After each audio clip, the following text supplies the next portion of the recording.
byw i'r tlawd, bydd digon yn ei stor. A'r proffwyd herian unau nawr i gydio yn y lliw.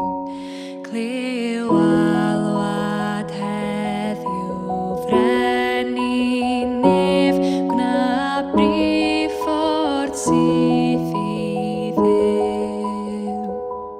Pan grwydra dyn yn bell o ddiw, ac wrthod siarau ffrawd.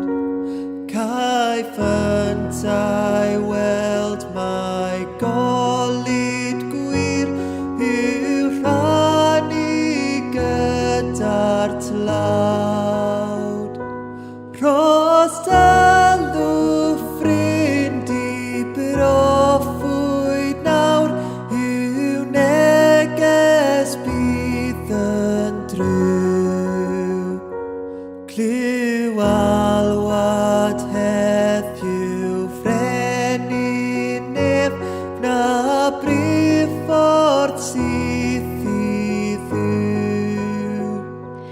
Pan welodd Meilyr y forwyn gref, yr angel disglair Gwyn. Roedd ofn o'r neilltu'n mentronaeth, yn gadarnad i gryn. Cans cloi